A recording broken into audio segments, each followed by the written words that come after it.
So what's up? Not much. Been at my parents' house for about a week. After having gone to upstate New York for personal business. Yeah, that's so weird. I had a visitor. Yeah. I had a visitor last week. That's fucked up. Do you think it was me and I forgot? That's entirely possible. Huh.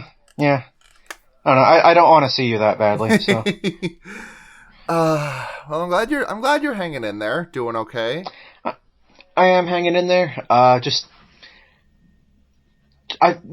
I'm mentally preparing for quitting my job, I think. Hell yeah. So, yeah, it's complicated. In the process of talking to one of my college friends, hoping they can hook me up. Well, they said they'd refer me, and we love being referred. We love favoritism is the thing. Favoritism, nepotism, those things are great when they're working when these things are being done in favor of the common man or common woman, as it were. That's when these things are good. Yeah, and nepotism was always my favorite troll. So, you there? Yeah, sorry, my mic probably just didn't pick up the heavy sigh that I just did.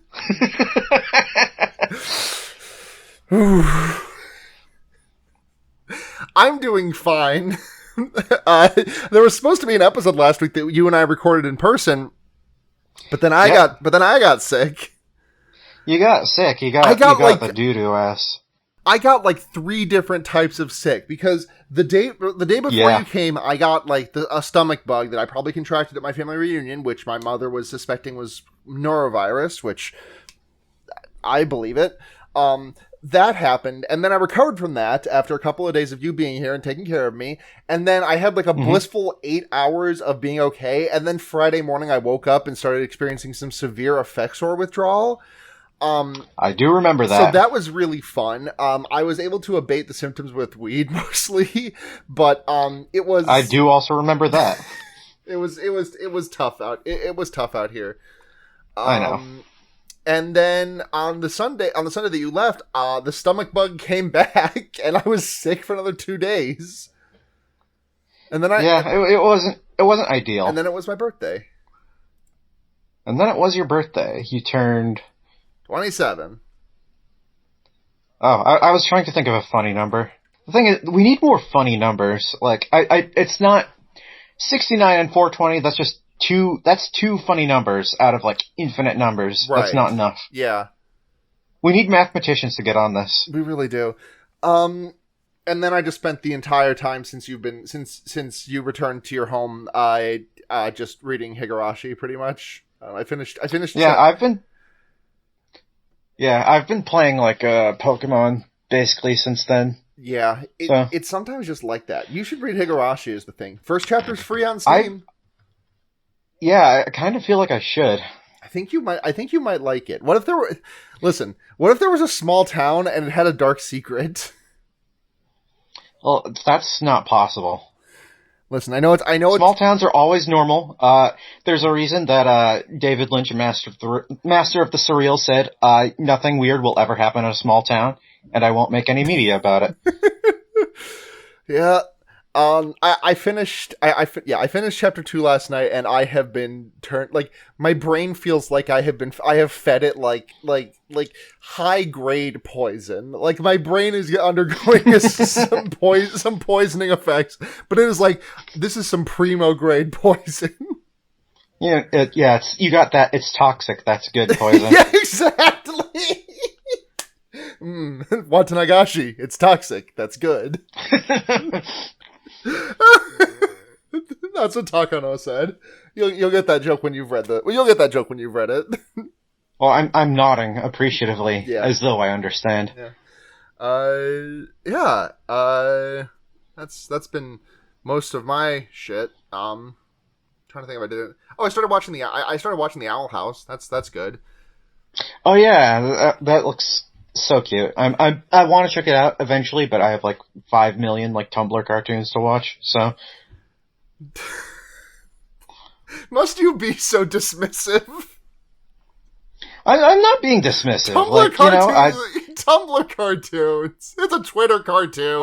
I'm not saying that as I'm not saying that derogatorily. I'm saying, appreciatively. I'm saying this because I still need to finish Steven Universe Future, which I've been meaning to get back to. Steven's Universe. Yeah. He never did find that universe. I want to see the Owl House. It looks cute. And I hear there is a little bit of gay in it. There is some gay in it. I've heard that it gets like giga gay at some point in the current season, which I'm excited to get to. Ooh. So can't wait for that to happen. It gets giga. Giga. Yeah. I'm bringing those two things up so that I can get them out of the way so that they are not my recommendation this week. My recommendation this week may shock and surprise you. I hope it's not the movie we just watched. Speaking of...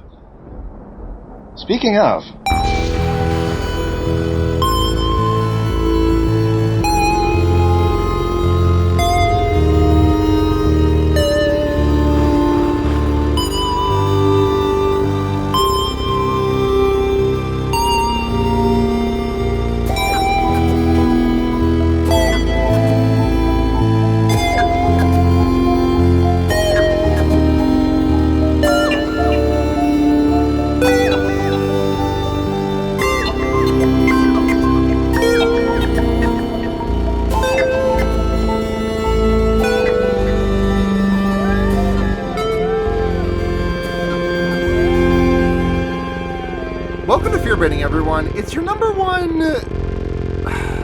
What is it, your number one? Number one bad CGI wolf podcast, I guess? Your number one with a silver bullet podcast. Your number one wolf job podcast. Yes. God, this movie would have been improved by the presence of Wolf Job. Hold on, I'm just gonna look at an image of Wolf Job real quick. I don't need to look at an image. It's plastered to the back of my eyes. Yeah, there it is. Good old Wolf Job. That looks better than CG in this movie. Yeah. At the very least, it looks about the same. We're joined by... I can't remember. You haven't been on yet, right? Have you been on? I was on for Shaun of the Dead. Yes, right. Okay, yes. Returning guest then, Neve. Hey.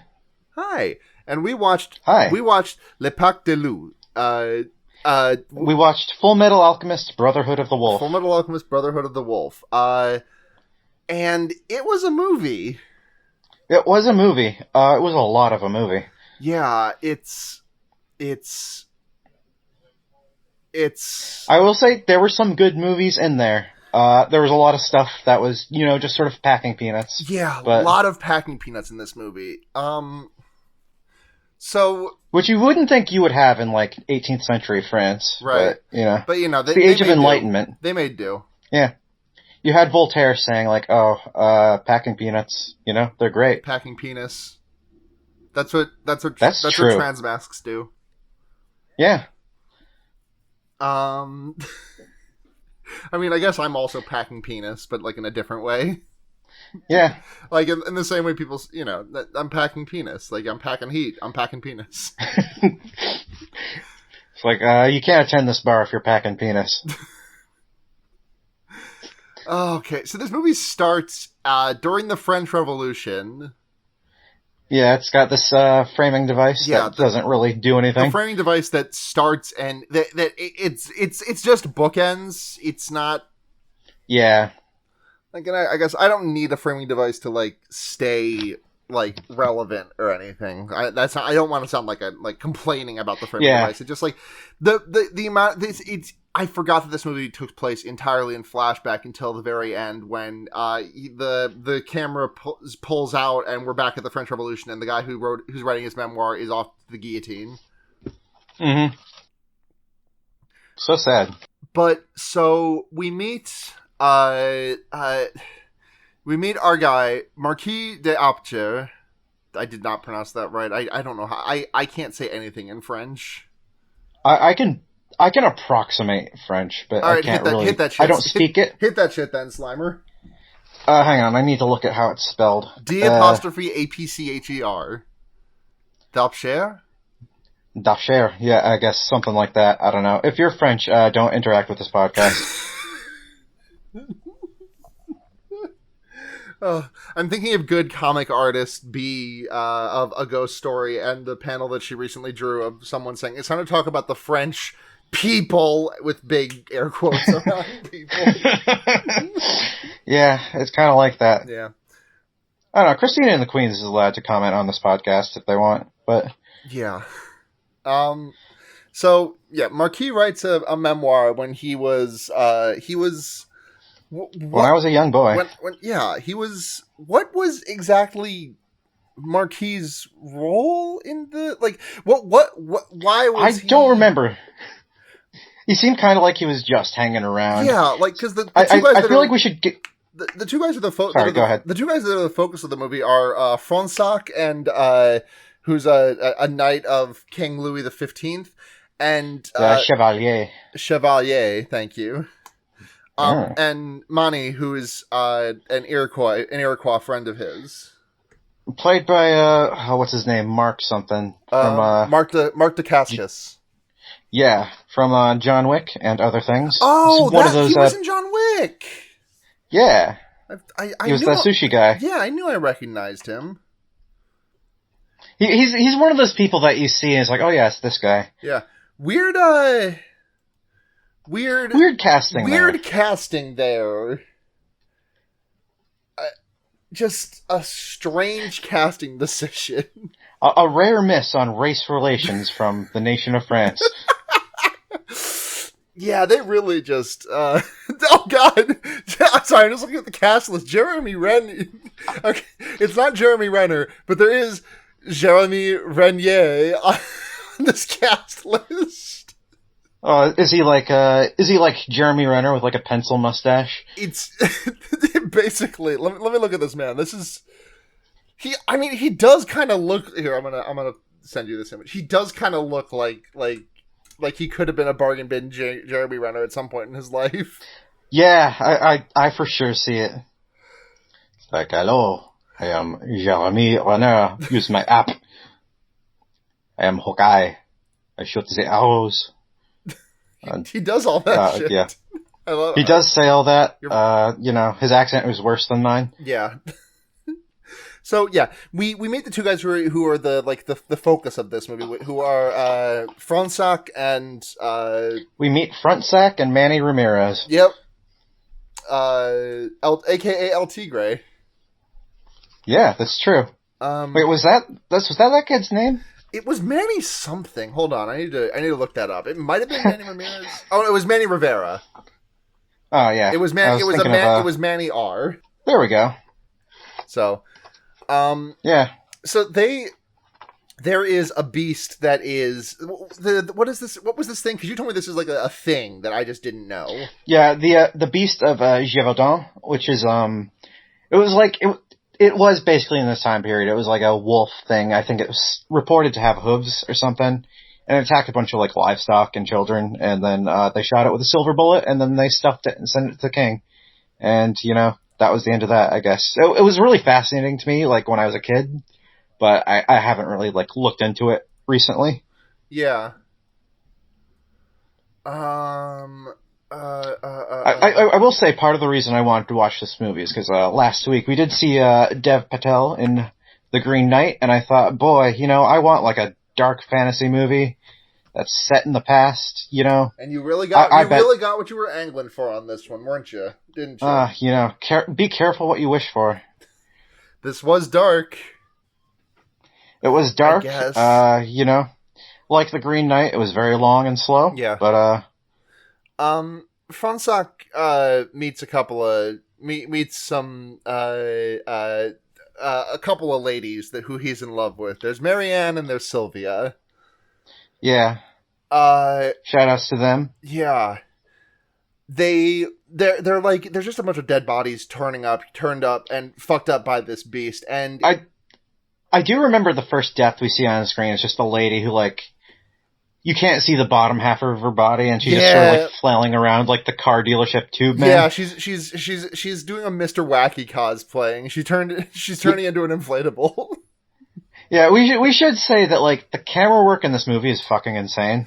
Yeah, it's It is wacky. It's who's the cinematographer? This guy was also a cinematographer on John Wick 3 and John Wick 2. Get out of town. This guy has a really, really good resume here. Like just looking. Okay, well, I know I just said that, but I'm also looking at the fact that he directed League of Extraordinary Gentlemen, which I can completely see. But this guy also directed John Wick 1 and 2. He directed Crimson Peak, or he was the cinematographer on those things. Sorry, not directing. Director of photography. Yeah, he The Shape of Water. God damn. Deliver Us from Evil, the Wes Craven. Oh no, wait, that's not what I'm thinking of. That's a different Deliver Us from Evil. You did Anyway, shouts out Dan Laustsen. You did something in this movie. I don't know if I like it, but I do like that you did it. Yeah, he was trying something. Yeah. He also did the Silent Hill movie, which Christophe Gans also directed, who directed this movie. I'm gonna say it, better movie. Yeah, I haven't seen it or played Silent Hill. Well, I don't know if it's a better movie. It's a movie that I enjoyed more than this one, which is kind of like... That's fair. This movie just kind of like... I don't think this movie was like bad or anything. I just kind of... It wasn't bad. There were stretches where it was pretty good, but... I just felt like this... I just felt like so much of this movie was like me being like, and what's happening Like, now? how much fucking time is left? Yeah, that too. I feel like my film comprehension has gone down severely over the past year. A little bit, yeah. Which is not great for someone who hosts a movie podcast, but what can I say? I'm doing what I can do, you know? You gotta... Yeah.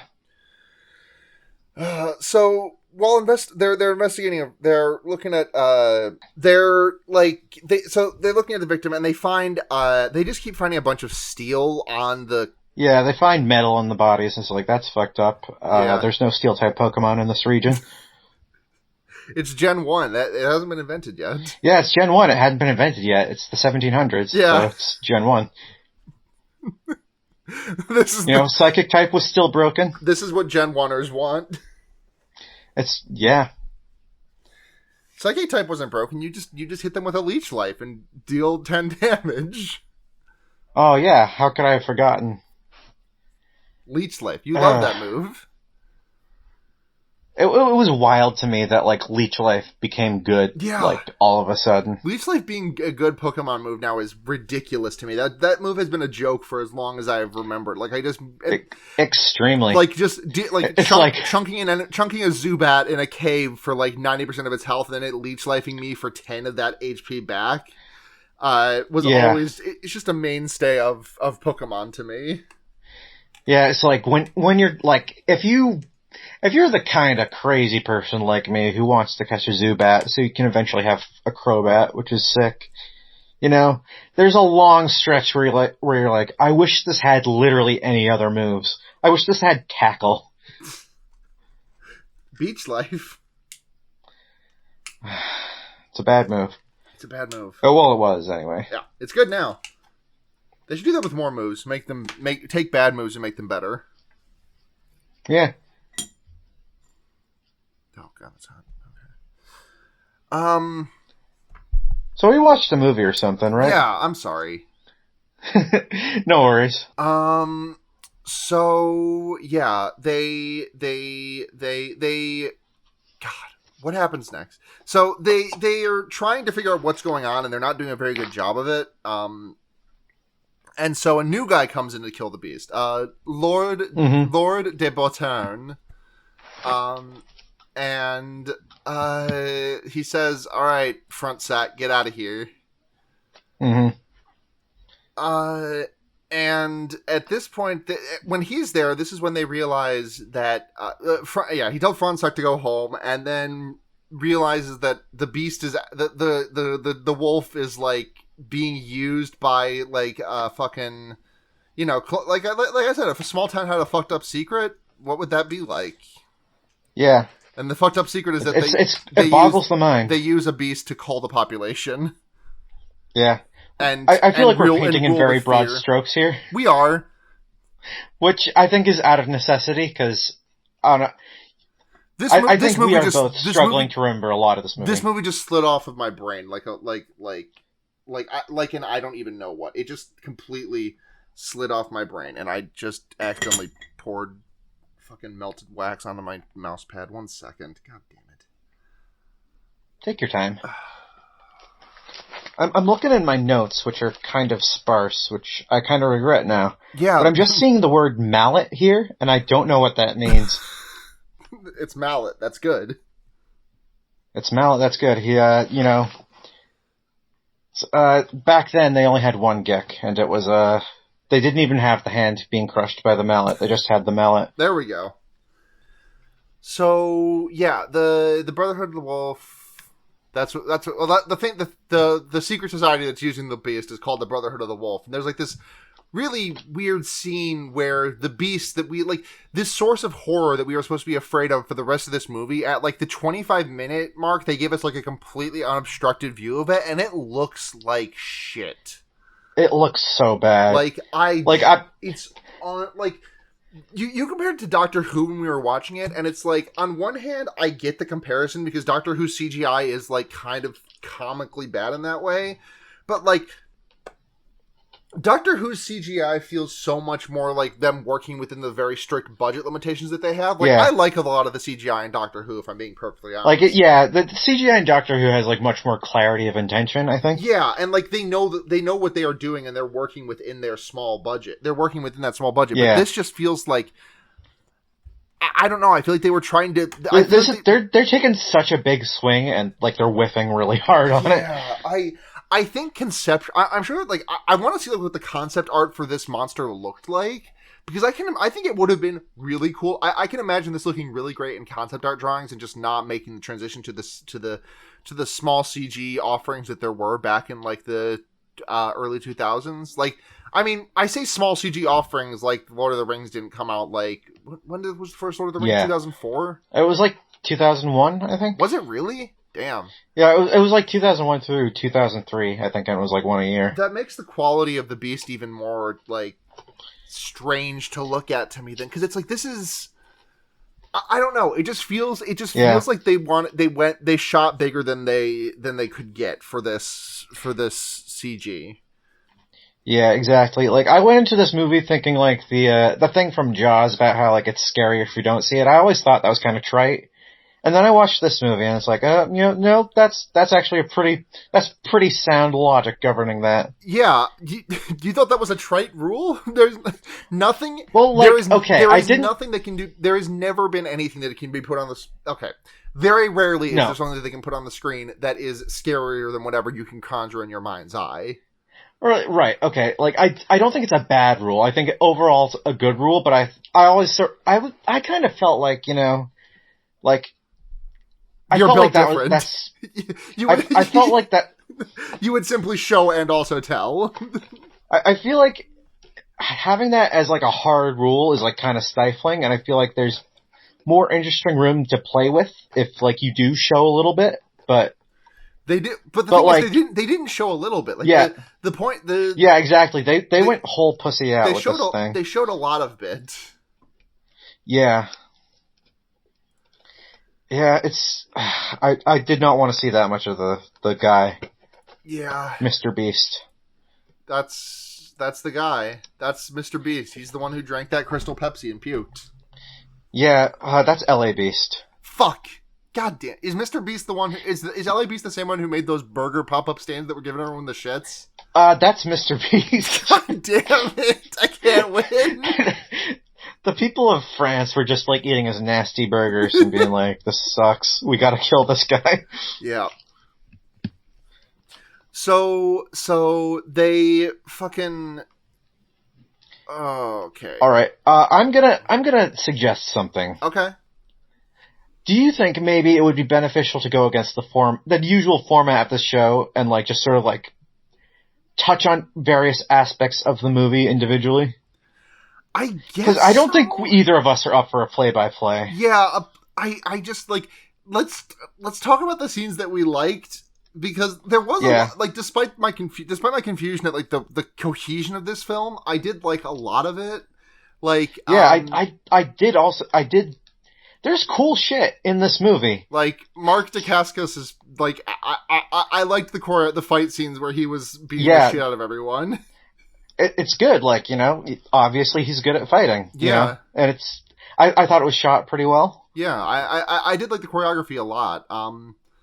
I think one of the best scenes in the movie for me is the very little of this movie hit for me, but the one scene that did hit is maybe like an hour and a half into the movie, Mani dies.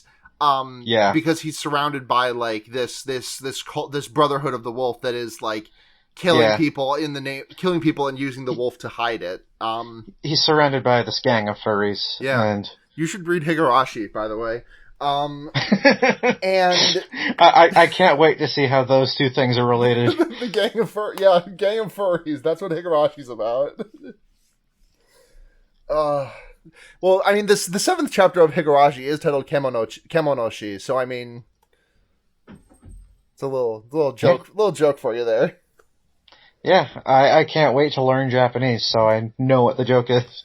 The joke is just that every Higurashi chapter is titled something that ends with shi, and then kemono is beast. Gotcha. It's often used to like in Japanese, a furry artist would be like a kemono artist, if I'm not mistaken. I wish I knew enough Japanese to do like a Higurashi when doves cry joke. Well, the thing is that Higurashi is, you would need to find the Japanese word for doves, because Higurashi, like, Higurashi no Nakukoro ni is, Higurashi is cicadas, much like Umineko no Nakukoro ni. I knew Umineko was seagulls. Yeah. What is Japanese for dove? I looked it up, but I wasn't sure how it fit into, like, I don't speak the language is the thing. Yeah. I believe it's just, from what Google has told me, Hato no Nakukoro ni. So, there's a great post for you. Let me just, when doves cry, single album art. Yeah, just get the Higurashi text and slap that over this image. Did you send me an image? It's the image of the it's the when doves cry image. Like, it's an image. Oh yeah. Sorry. Yes. Okay. Perfect. We will make phenomenal content with this. And then let me just give you the Higurashi no Nakukoro ni image. There. Just go to town. Thank you so much. So what else did we like about this movie? Not to jump all the way to the ending. We're not going to stay at the ending, but to jump to the ending, I really like the thing you said when we got there, which was like when we were reminded, oh yeah, this is all like in a framing device that's taking place during the French Revolution. Yes, because Marquis, the guy who is writing his like tales and stuff, he gets like marched out to the guillotine in the middle of the night. Mm-hmm. And you said it felt like the end of Remember Me with Robert Pattinson. Yeah, where like the last shot pans out and he's just in the World Trade Center. Yeah. God, that movie is so ridiculous. I haven't seen it.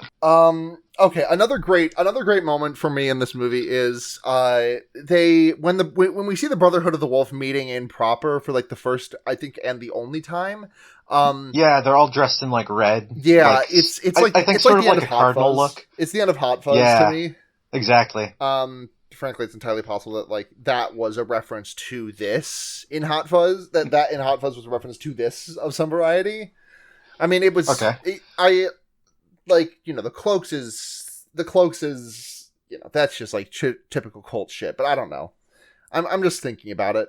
But so they bring the corpse of Fronsac and they dig him up. Yep. And he's buried for a while. Yeah. They were digging in the ground for Fonsak. I think it can digging in the ground for Fonsak. That's what the beast does. That's a special power. Yeah. So, and then he, in the middle of their sermon, he's like, "Hey, guess what? I'm alive, and I'm going to kick the shit out of all I'm of alive. you." I have culturally appropriative face paint on now to honor my dead friend. to honor my dead bestie. Right. The scene, I completely didn't finish my sentence. There's a scene that I was talking about earlier where, after Mani dies, there is this scene, like, his bloody corpse is returned to Fonsak, and he, like, tearfully, like, cleans the body for, like, burial. Yeah. And that scene really, really worked for me. I feel like a lot of the emotion of this movie just went completely over my head. But that scene in particular did really hit.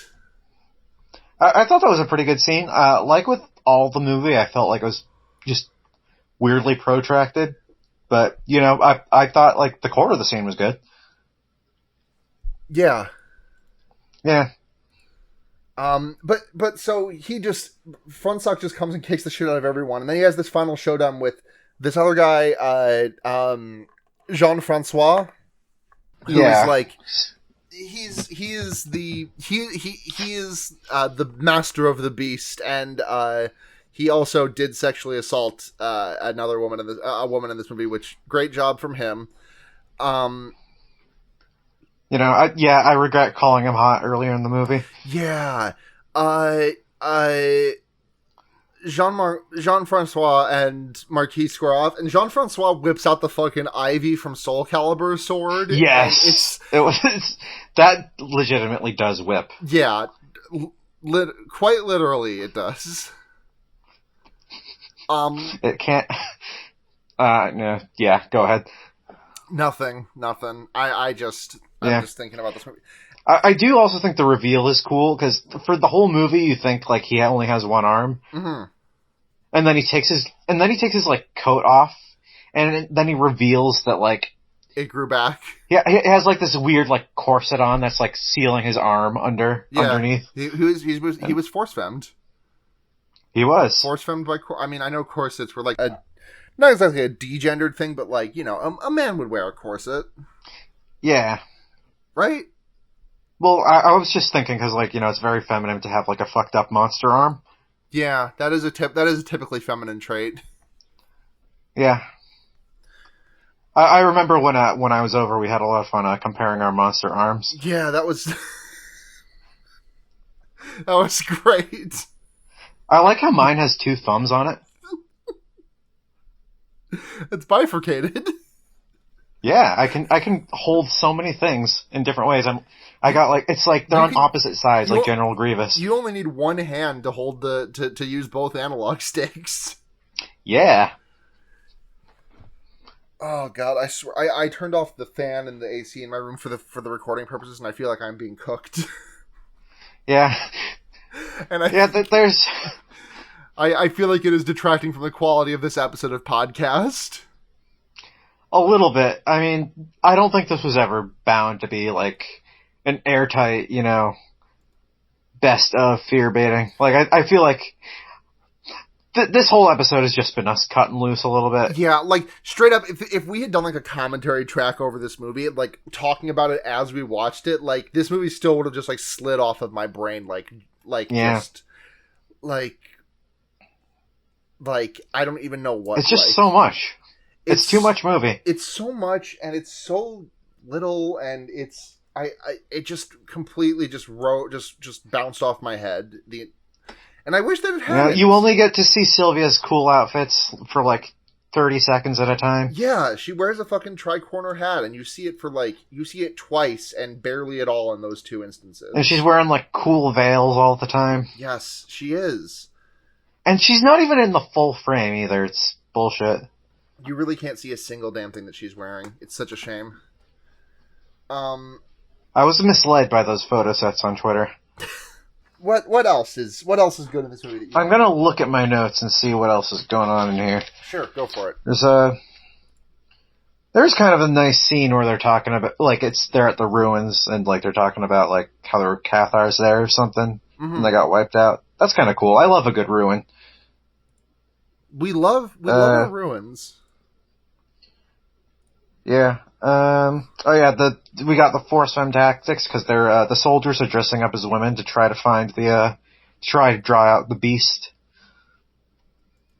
Yeah, I do remember that. Remember the scene when they trip in the woods? Well, they don't. The thing that's they don't even trip in the woods. They don't even show me like an early 2000s like drug tripping scene. Yeah, Manny just gives him like the fucking mushroom, and then is like, "Well, you're high now." Yeah, Manny gives him a mushroom. Is like, the invisible will become visible to you, and he's like, "Cool." You will think that this edible is not shit. He eats the mushroom and is like, "This isn't doing anything," and then he falls over. Yeah. R.I.P. Yeah. So another reveal about this that I thought was cool was just that the Brotherhood of the Wolf was actually it was not a wolf. It was a lion. It was a lion, you know. It was a lion that they dressed up to look like a third or fourth stage Digimon evolution. Yeah, and not a good one. Yeah, it looks like one of like the evil like corrupted ones that you like find like one episode in Frontier or something. You have to dislodge the black gear from this guy. Yeah, you gotta like purify the digicode, and then like exactly. He's nice actually. He's nice, and it was. Yeah, and it was the Digimon that sounds like a pervert that did this to them. It's really funny how... we should have watched Digimon. It's really funny how one of the main villains in the first season of Digimon is just like a guy dressed like a vampire. Yeah. Or like one of them is just like a dude who looks like an ape, but, Yeah. I mean, one of them is an angel. It was kind of funny getting... in the movie, like, when we get the voiceover explaining, like, that it's actually a lion cub that Jean-Francois found in Africa. And it's like, the energy of that voiceover is very, like, original cut of Blade Runner. Yeah. I think I know what you mean. Yeah, it's just, you could have even, like, not explained this to us by a voiceover. You could have just, like, written one thing of dialogue. Yeah. I thought Jean-Francois, I thought that he was playing a fun character in this movie.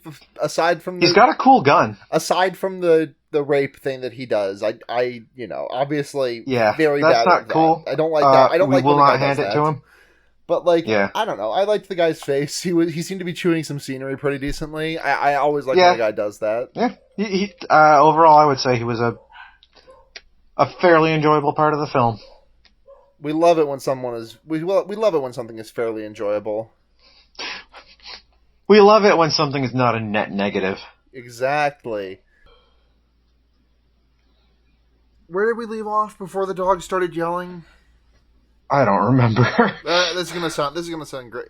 Sorry if there's a big jump in the podcast, folks. My dog started barking, and I had to wait for a good 5 to 10 minutes for them to calm down.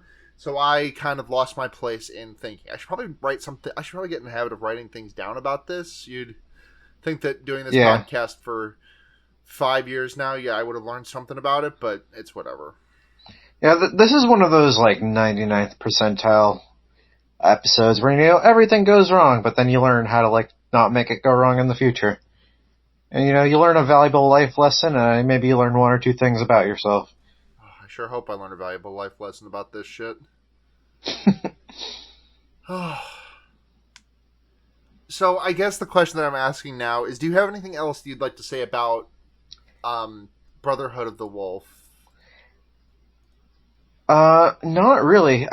I mostly just wish there was like an edited version of it that like stripped out all the chaff. Yeah. I just keep thinking about the fact that there's like the CG in this movie. Like, I think the practical effects in this movie actually look quite good, honestly. Right. Yeah. And I don't want to sound like I'm one of those people who thinks that like CG is inherently worse than practical effects, because it's not. I've seen a lot of bad practical effects. I've seen a lot of great CG, and I know I say that every time. But also, it's like, when you stack, when there's like those up close shots of what is clearly the practical effects of that were created by the Jim Henson's Creature Shop. Like, it looks really, really good, and just like the valley between I think that, like, jumping back to your Doctor Who comparison, I think Doctor Who CG would look a lot worse if there was also like practical effects being used on the close-ups. Like, I think having something else to compare it against is making it a lot more sour in my mind. Yeah, it's a lot like when it's like when you play a video game and like it's the difference between the cutscene that's pre-rendered and then like the stuff that you see. Yeah, the in-engine. Yeah. God, I don't even want to fucking like. I feel weird skipping the ratings, but like I don't know what I would give this movie. I give it like a 2.5. 2.5 is me being generous. Yeah, I don't know. I just like I know that I've like rated every like I guess I'd sit around like 2.5 on this. I just feel like I internalize so little of this movie that like I don't feel like right assigning it a number. Yeah, like literally as we were watching it, I was feeling like I picked a bad movie to do a fear baiting on. Oh, there have been worse movies that fear baitings have been done on. Yeah, but like bad for discussion. I feel like there have been worse. Listen, nothing you can do for discussion. There is no worse movie for discussion than the time that we watched. My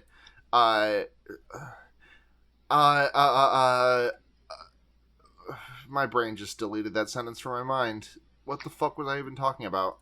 What movie? Movies that are bad for discussing. Yes. Okay. Yes. I don't think Dead Ringers is an inherently bad movie for discussion, but I think Dead Ringers, if you watched it while imbibing a Four Loko, is inherently bad for discussion. Yeah. Well, like we said, like I don't think this is a bad movie. It's just not a movie that leaves you with a lot to think about. Yeah.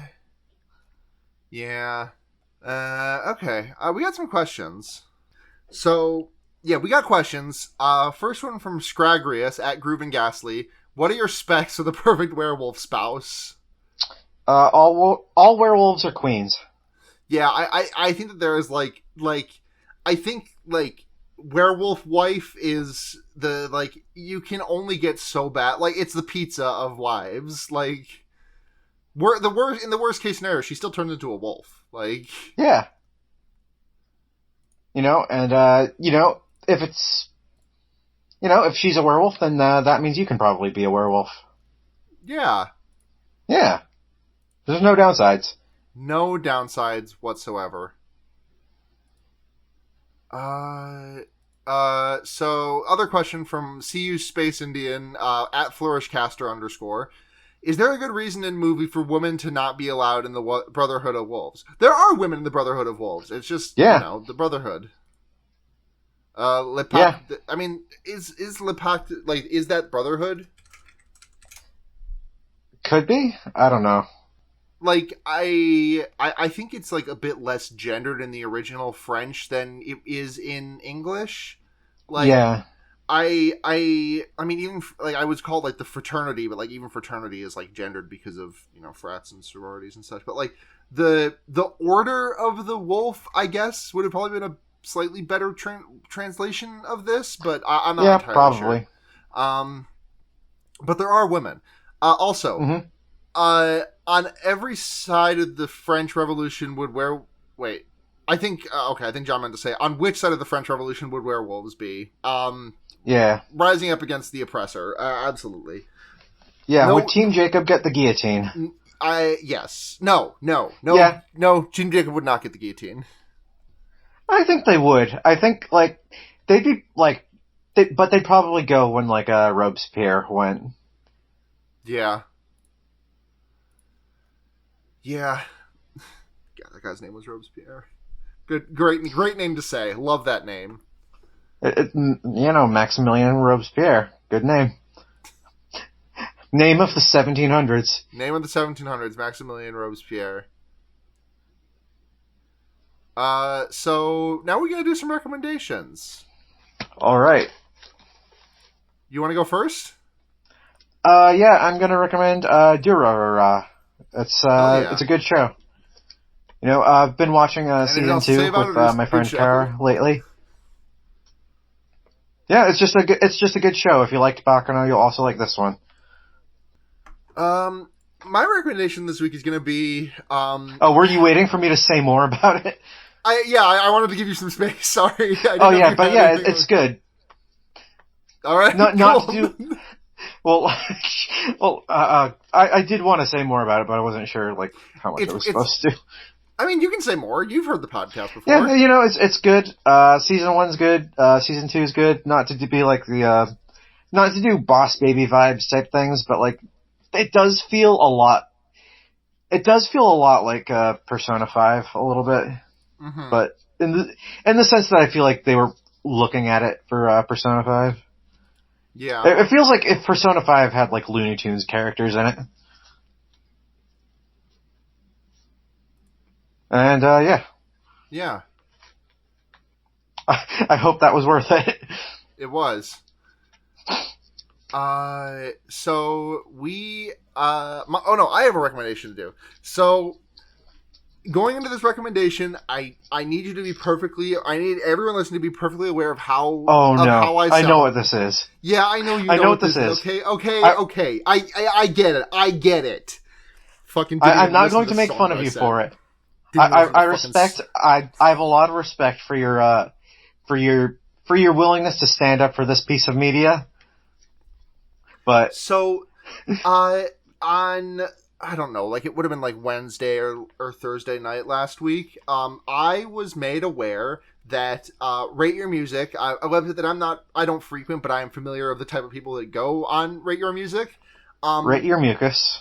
The Black Midi album that had been widely praised was no longer number 1 in the standings for Best Album of 2021. It had instead been overtaken by a different album, which... what kind of album was this? The album was called CUTIEMARKS and the Ties That Bind Us by Vylet Pony, and I... As a former brony, long renounced in my ways, I had a chuckle at this, because I was... Shut the fuck up. Don't you give me that snicker. I didn't say anything. I heard that. I heard that laugh. So I'm not judging you. I know you're... So I I opened up this episode talking about Steven Universe, so... True. I was amused by it, but and I went and listened to one of the singles from it, and it was a song that had happened across my timeline a month or two ago that I remembered really liking, but I didn't look any further because listen, if I see Pony stuff in my day-to-day now, I try not to chase it down the rabbit hole for fear of falling through again. But I decided to give the album a good fair shake and just actually listen to the damn thing from start to finish. And no joking, no fooling, it is a genuinely excellent album, just musically. I think that it is going to, and again, I need to be clear, I am perfectly aware of how I sound right now, saying that, hey guys, actually the Brony album is very good. But it genuinely actually is. Like, there is some musicianship on display that I think is really, really, really impressive. I think that there's, like, it's got, like, shades of, like, Carly Rae Jepsen, shades of Porter Robinson, like, 100 I mean, there's a lot of hyperpop out there. Not a lot. There is a good chunk of hyperpop on there. Some of it clearly influenced by 100 Gex, some of it less influenced by 100 Gex from what I understand. There's even the fucking, like, Phoebe Bridgers ass sounding track on there near the end. And it fucking, like... I feel like I am doused in irony from day in, day out. And I'm trying to be as earnest a person as I can. Because I am fighting I was a very irony poisoned person for a long time in my life. And I'm trying to be better about this. And this album was just so refreshingly earnest and true to itself and fully heart on its sleeve in a way that it's just been really, really nice to listen to. I think there is genuinely a lot here to be enjoyed, even if you do not have the connection with the base material that I do. If you were not a former brony, if you never watched an episode of My Little Pony Friendship is Magic, I would still recommend at least like seeking out a single or two. Like I'm going to recommend like Antinymph or like Lesbian Ponies with Weapons. Those are like the two that or like Bonnie. I think Bonnie is a fucking incredible track. Anyways, Violet Pony, Cutie Marks and the Ties That Bind Us. Is it Cutie Marks? Is it In the Ties That Bind Us? Hold on, I want to make sure I get the album title. Yeah, Cutie Marks and the Things That Bind Us, rather. Genuinely excellent album that I have been unable to stop listening to over the last couple of days. Hell yeah. Thank you for your patience, everybody. Thank you for your patience, you. And I'm not going to stop bothering you until you at least listen to that one song. I don't know. I will try to find the inner strength that I need to do this thing for you. Acting like she's too good for the Horse album. I'm not. I wouldn't say I'm too good. I'm just saying that, like, you know, my life to this point has led a very, you know, I think it's led a fairly predictable line. You're afraid of falling into the hole, aren't you? That's not toothpaste that you can put back in the tube.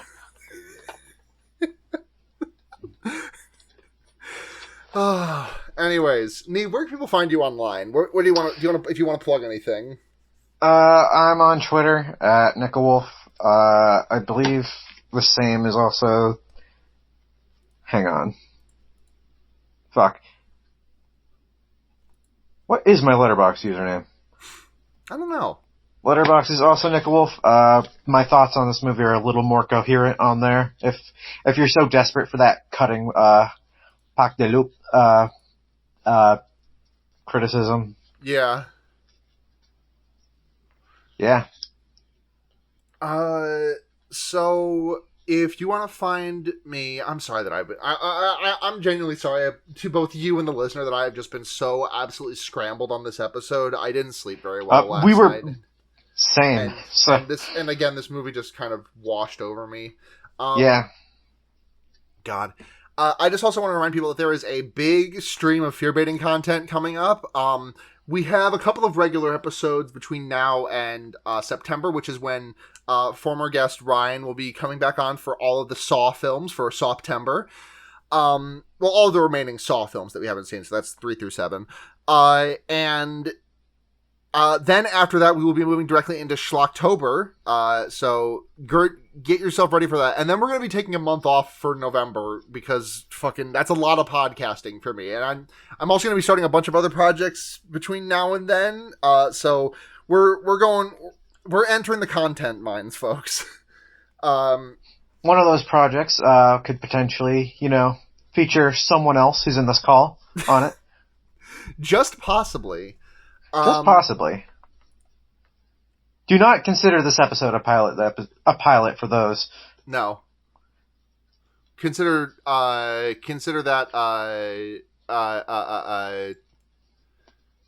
do not. What the fuck am I even saying? Jesus Christ. Yeah. This is just one of those days. Yeah. Ugh. So I'm on Twitter at Sunhatzhenya, SUNHATZHENYA. Thank you to Blair, my regular editor at Blair Kitch on Twitter. Thank you to people you meet outside of bars for our excellent intro and outro music. Find them on gaygothvibes.online. You can listen to the other podcasts that I do, such as The Wonder Years, which is an Animorphs podcast I do with the aforementioned Blair and friend Sara. There is Special Grade Snacks, which is a Jujutsu Kaisen watch-along podcast that I did with my friend Kay. We are currently on hiatus because there is no anime to talk about, but there's a movie coming out in a couple months, so we might have an episode then. We have, I also do Henry Kissinger's Pokemon Going to Die, an infrequently updated leftism podcast made by, for, and of the Terminally Online. Those are all hosted under noisepace.xyz, and, yeah, that's that. I plugged my Twitter. If you want to support the podcast, patreon.com/fearbaiting. $1 a month, basically a tip jar. Occasionally we get the episodes out early. If we do, you'll get them first. $5 a month, your name right on the show, and a message on the show. And I actually have a message today. Ooh, to read. Fancy. And $10 a month, you get to demand that we watch a movie. So my message today comes from friend of the pod, Michael Kaiser, who says, "Hey, you guys should watch The Car in 1977. And if you want a good home invasion movie, Sudden Fury in 1975 is really good too. I've been watching movies lately, and I've never done that before. I hope this massage finds you in good health." Getting a lot of car vibes from this movie. Yeah. Thank you. The $10 a month does let you only put in one movie, but Michael's been a $10 donor for like 3+ years now of this show. So yeah. I'll permit it. This is permissible because no one else is even requesting a movie anyways. So yeah, thank you very much also to Luna Wolf, Paul Moran, and Paul Bechtel. We love you very much. Is that everything? I feel like I'm missing something. It's whatever. If I mess something up, we'll get it in post. Yeah. Is that everything? Is a question I think we've been asking ourselves a lot over this past hour. So yeah. So until next time, I'm Sarah. I'm Neve. And remember, you can put a fucked up guy anywhere. Good night, everyone. Good night.